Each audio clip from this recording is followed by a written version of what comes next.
So, boys, today we will be going through Sea Fever by John Masefield.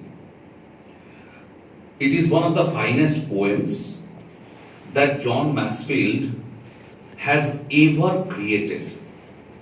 And John Edward Masefield, he was born in 1878, he died in 1967, was an English poet, writer, and poet laureate of the United Kingdom from 1930 till his death.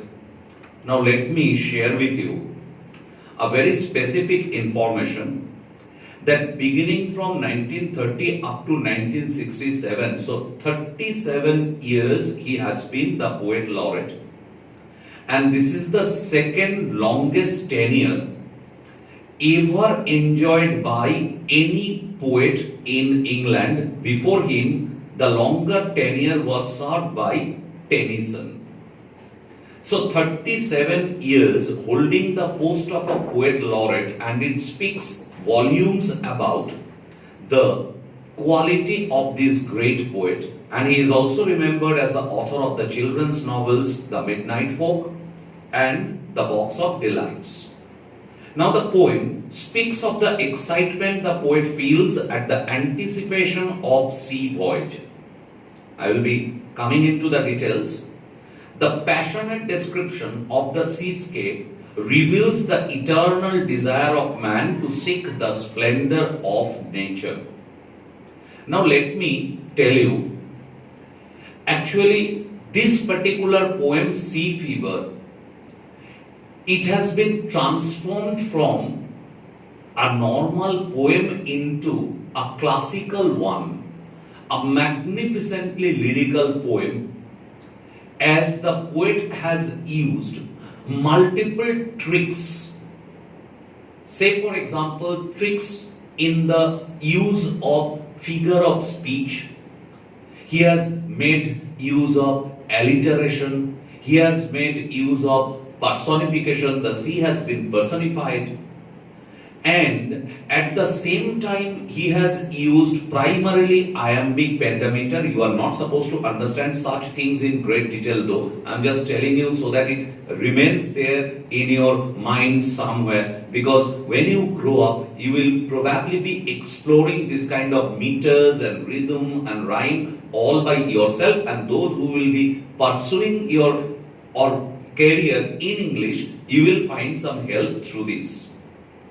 And ultimately, it produces a different effect in the readers, and the difference is very, very important and very, rather, it has been presented in a very spectacular, definite form. Now, Sea Fever, the very title itself, fever, the particular word refers to a disease. And when a person suffers from a fever, the person actually becomes or behaves in a little bit different manner than what is usual in a normal man, in a common man. This is a bit different. A feverish mind, a feverish body somehow loses control, and control over his senses, probably control over his nerves, control over his emotions, and in that condition sometimes the particular person can behave in a little bit abnormal manner, though the word abnormal I have used here not in the traditional, in the traditional sense of the term, which is not familiar to us, which is not usual in the everyday, day-to-day life itself. And sea fever taken together can simply give us another image, and the image is a fever for sea. That means this is a desire, this is a longing, this is a hope, this is a lust to go over to the sea in order to enjoy the adventurous life in the sea. And the poet, the wanderlust in him is so very strong that he cannot sit idly in the cozy comforts of his nature, of his home, cozy comforts of his home, and he must set out on a new and new voyages. And here I will try to give you a reference to something different. In our religion, you see, normally we say Shuttam, Shivam, Shundaram. So this is a quest. This is a search. Search to see the unseen, to know the unknown, and to tread on the untrodden path. So, to see the unseen, which we never have seen, to know the unknown, actually, this is a quest since the creation of mankind, that man has been in search of knowing whatever remains unknown, unearthed to him. So, to see the unseen, to know the unknown, and to tread on the untrodden path can well be summed up with the three words Shuttam, Shivam, and Shundaram. So what happens there? Once you have that feel in you, everybody probably will not be having this urge. The desire is just like a kind of a quality in a human being. The people who do have this urge in him, this quality in him, only they can listen to the call emanated by the different minstrels and objects of nature. Nature keeps on sending such calls through our objects. Maybe the sea can call us, the mountain can call us, the one or wild open land can call us, the forest can call us, the desert can call us. So there is no limit how or when a specific person will be attracted by what object of nature, but everybody cannot listen to this call. The call can only be heard by those having that quality called wonder thirst in him, and that means the attraction, the urge, the desire to see the unseen, to know the unknown, and to tread on the untrodden path. Sea fever simply presents the desire of the poet towards the experience of the adventures in the sea. And sea, we know, is one of the most important, mightiest, magnificent sources of nature herself. So the mightiest possible force in nature, that is the sea. And the poet John Masefield has presented the sea in this particular poem as a plain and simple thing, and he has represented himself as the person cherishing the desire to go to the enjoyment of, to go and enjoy the adventures in the sea. And the man can be anyone. We the readers can find out the resemblances with the poet, and we can simply go on experiencing the life in the sea itself, which is simple, plain, and life should be spent in close contact with nature in that simple manner, though there can be troubles, there can be turmoil situation, there can be disturbances, but life is exactly like this. It cannot always be smooth. But keep the things simple, and you will be experiencing simply at the end of your life, one can experience completely a different thing. That means life can attain its goal. And now, keeping these things in your mind, since we have a crunch of time, we don't have that much of time in this difficult situation we are going through. So, normal class-like annotations, normal class-like references cannot be given all the while, but somehow I hope that I have been able to give you just the feel. I have been able to provide the particular basic platform of thought processes standing on which or depending on which you can understand the poem in a better manner. So, the poem has been divided into 3 quatrains. And you know what is a quatrain? A stanza of 4 lines. And each quatrain starts with the specific line, I must go down to the seas again. And let me tell you, the poem was first published in 1902, and in the first edition of the poem, the word go was not there. I must down to the seas again. That exactly John Masefield had written. And in later edition, he had added the word go and inverted the order of the sentences as we find it today. And the 3 quatrains beginning with I must go down to the seas again simply draws the attention of the readers to the specific fact how strong the desire and the urge of the person is, of the speaker is to go down to the seas and enjoy or experience the adventures there.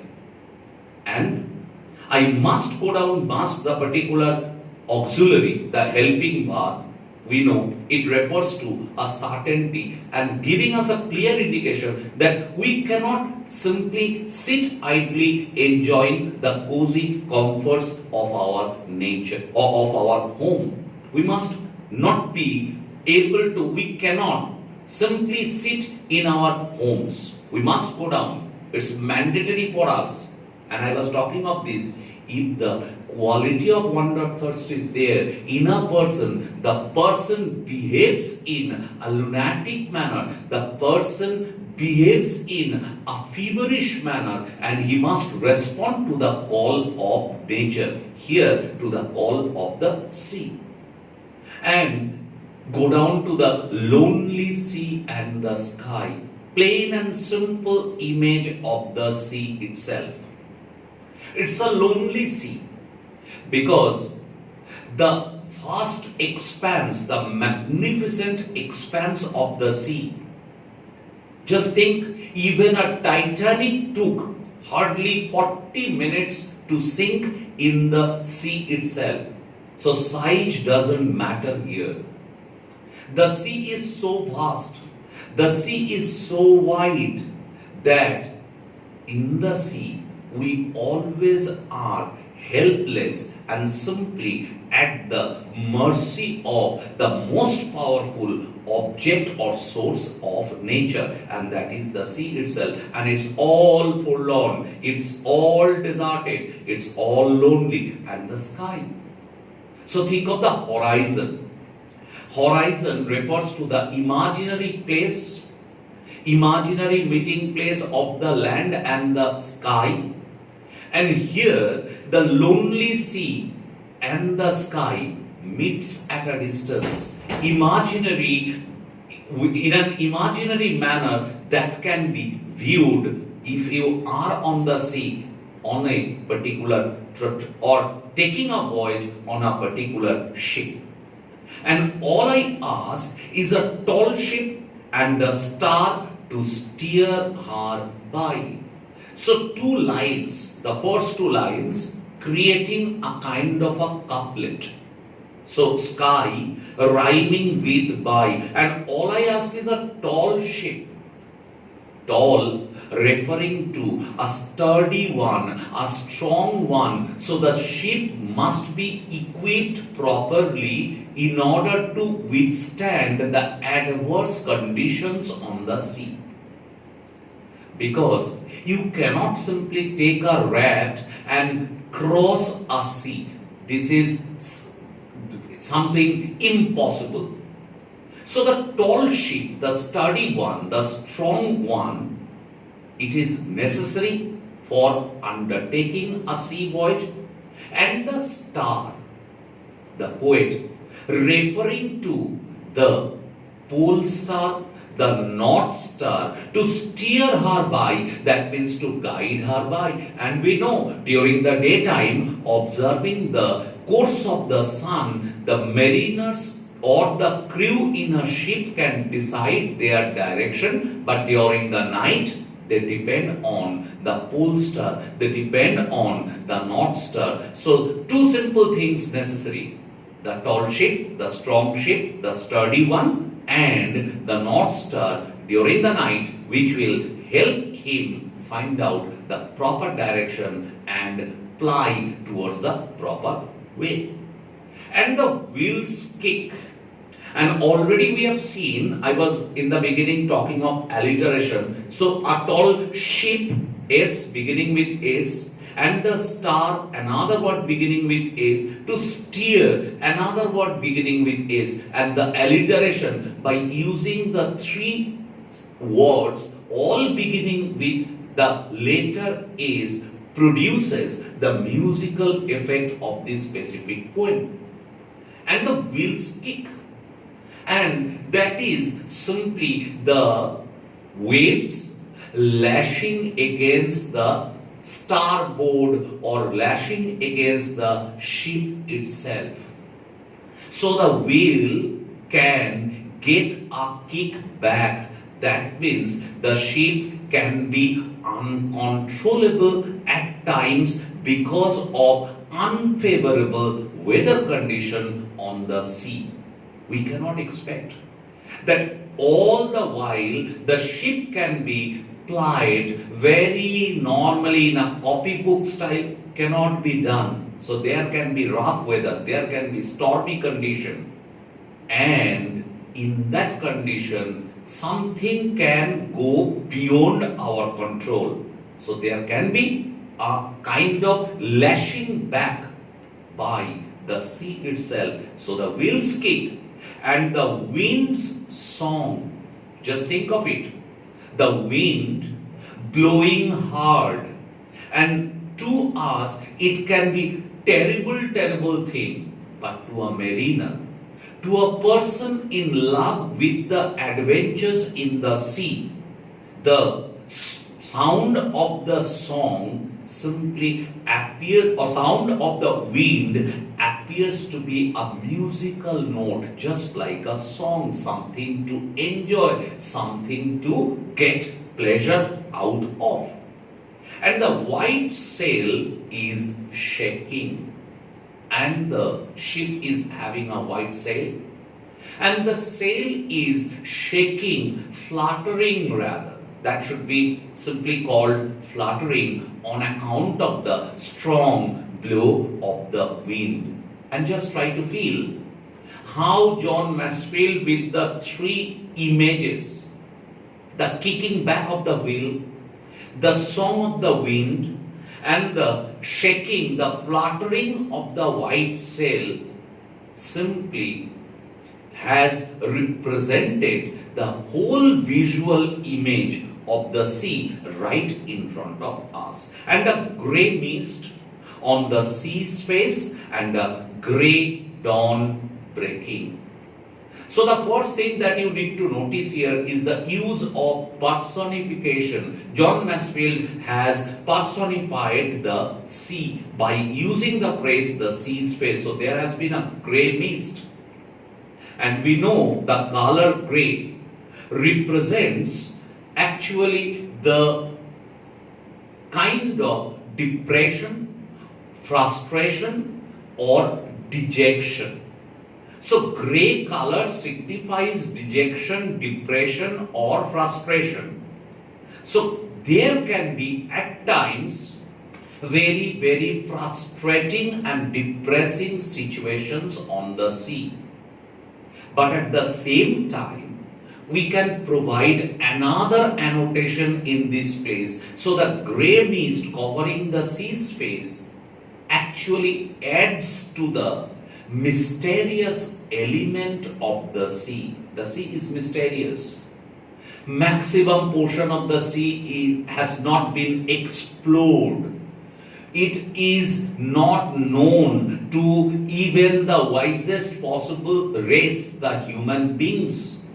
And hence, the mysterious element of the sea can be simply referred to by the use of the word grey mist on the sea space and a grey dawn breaking.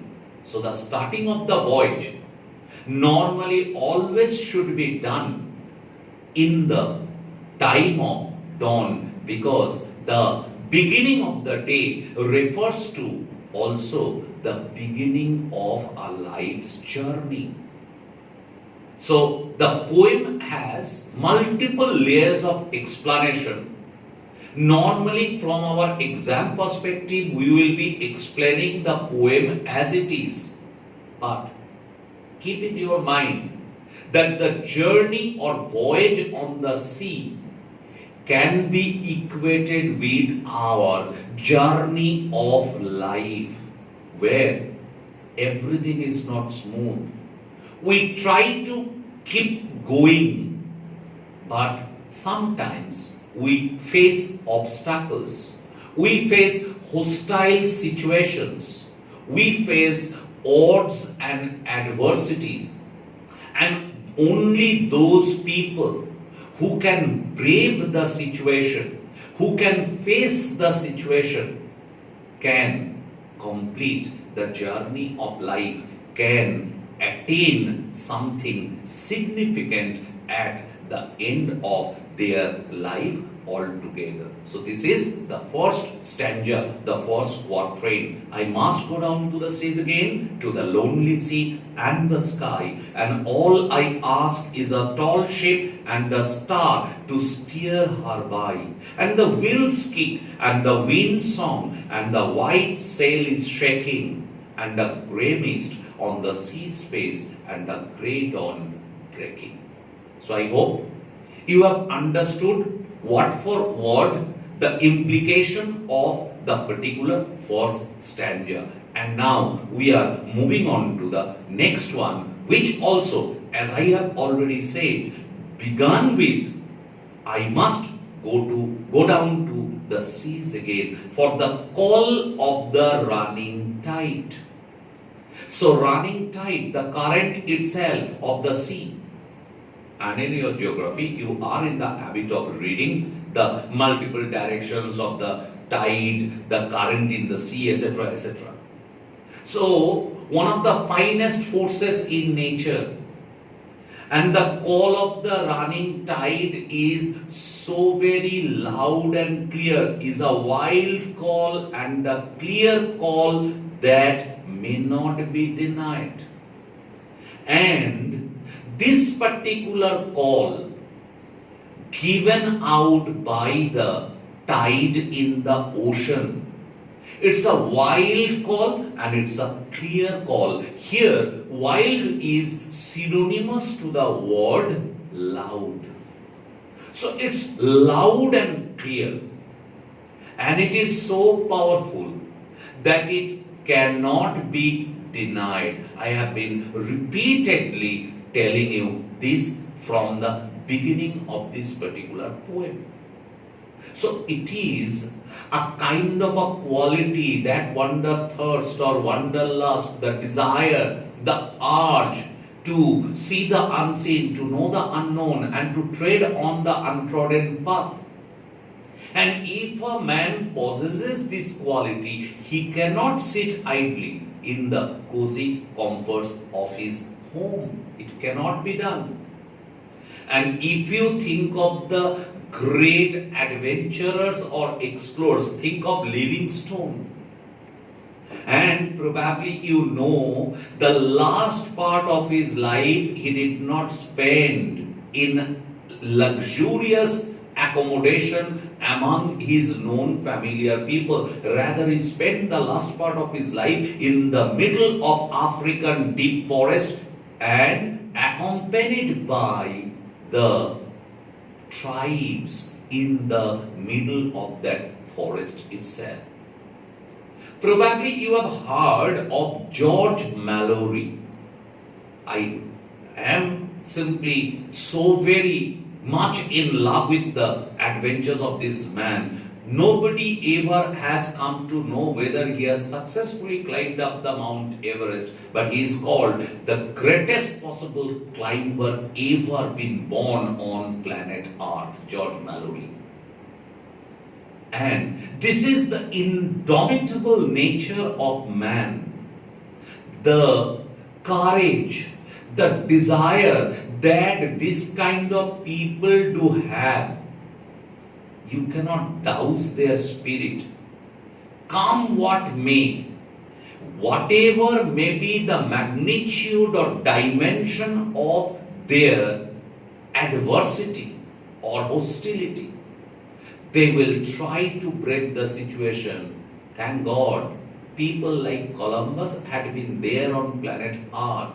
Otherwise, the history of the world would have been written in a completely different manner, and I am sure that that kind of a history would never have been palatable to us. So the man, the poet persona, the speaker, or any person possessing a quality like this cannot deny the call. It is so loud, it is so clear that he must respond to this call. So going out again and again to a new voyage, that is absolutely mandatory. It is always on the card. Probably after completing one voyage, the person will come back and promise to his near and dear ones, his friends and relatives, oh, this much and no further, I will never go. But immediately in the next week or in the next month, probably the person will again start planning to go out. And all I ask is a windy day with the white clouds flying. And that is the idealistic condition of setting out on a new voyage. A windy day, because when the ship sets out on a new voyage, there must be favorable wind. Obviously, it should not be stormy condition, but the wind must be strong enough to help the ship set out on its voyage. And the white clouds flying, referring to no inclement or foul weather. Because had the weather been inclement or foul, the sky would have been covered with black clouds, and that is not actually a favorable condition. So the windy day with white clouds flying and the flung spray and the blown spume and the seagulls crying. Just think of how simply the visual image of the sea has become living right in front of the readers with these specific images. The flung spray, what does it mean? The waves rolling or dashing against the ship and spray of water blown out. It always can be seen when you go to places like Digha. You can see the waves coming and lashing against the boulders, and huge spray of water gets splashed everywhere. So flung spray refers to the droplets of water that is created on account of the lashing of the waves against a hard object. Here, probably it refers to the ship itself. And the blown spume. What is spume? The froth, the foam.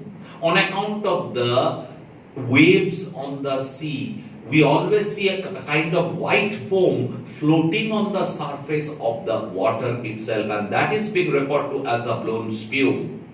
And the seagulls crying. So the seagulls will be crying while flying over our head. So again, a very simplistic view of the sea itself. So we can accept as it is, and it is so charming, it is so beautiful, it is so brilliant that once a man tastes the such experience for a single time, probably he becomes habituated to this, he becomes addicted to this, and he does not have any other alternative than to go back to the seas again and again, forgetting all about the comforts, the luxuries, the known familiar world. Everything is left behind, and the man has to go out on new and new voyage.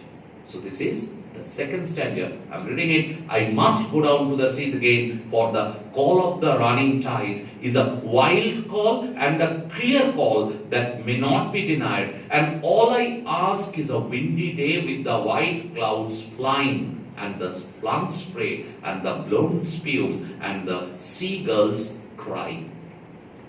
Now the final one. I must go down to the seas again, to the vagrant gypsy life.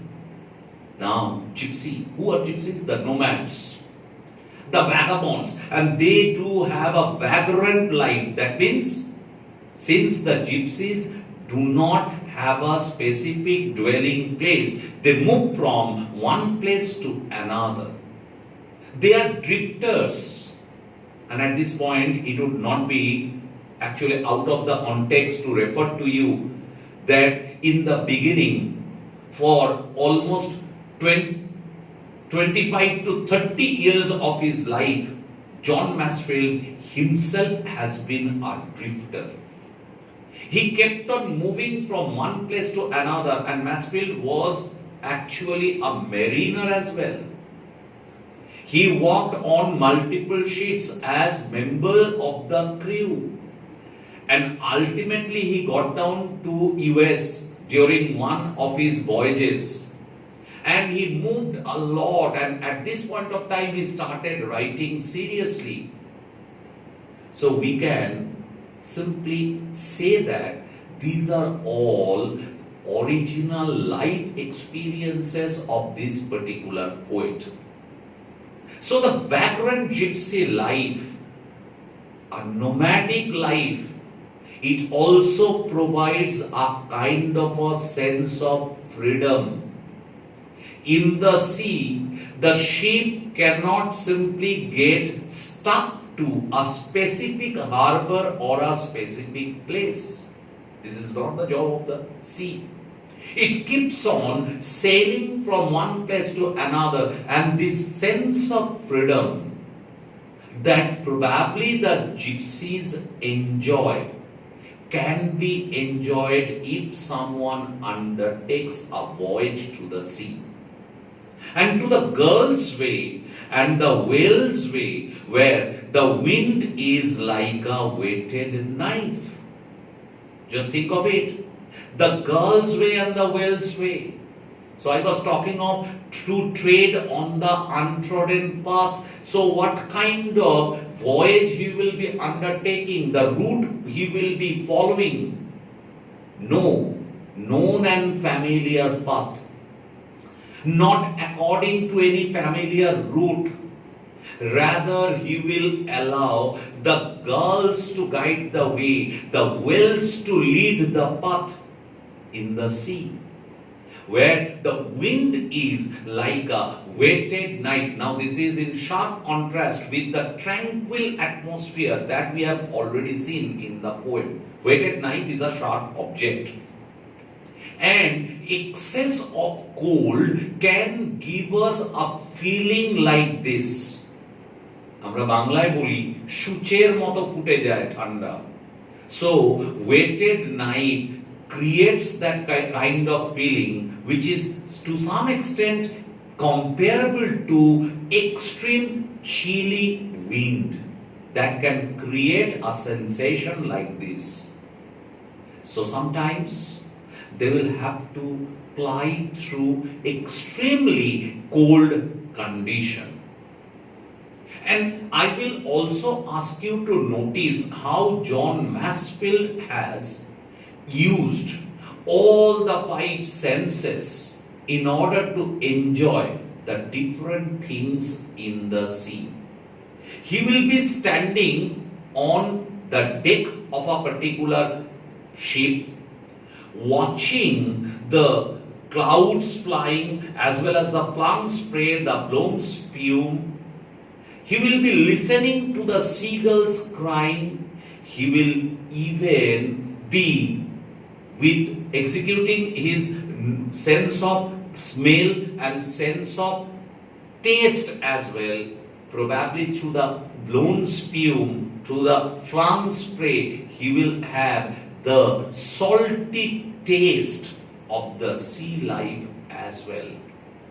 So all the senses coming together in the enjoyment of such magnificent object of nature in the form of the sea.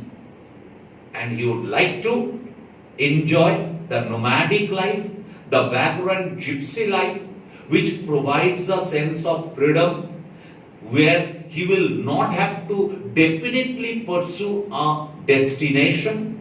The destination will be wherever the path leads him to. The wells will show him the way. The girls will show him the way. He will be experiencing extreme cold, chilly wind. And still, he will be enjoying the whole thing. And all I ask is a merry yearn. Now the happy images rather. Yearn, it means a tale, T-A-L-E. So it should be a happy tale from a laughing fellow rover. Fellow rover, actually a co-crew. Another member of the crew. So at the end of the day, even when they are gossiping, they are talking among themselves, those gossips, those conversations will all be occupied with the sea itself. They are so very absorbed in the life of the sea. And finally, a quiet sleep and a sweet dream when the long trek is over. Now let me first explain long trek, that has to be understood properly. Let me first explain the mariner's view. Actually, trek refers to keeping an observation or a vigilance over the sea. They have a different duty, let me tell you. One has to keep a watch standing on a particular elevated part of the sea from where probably the person will be having a 360-degree view. The job is done continuously for 4 hours.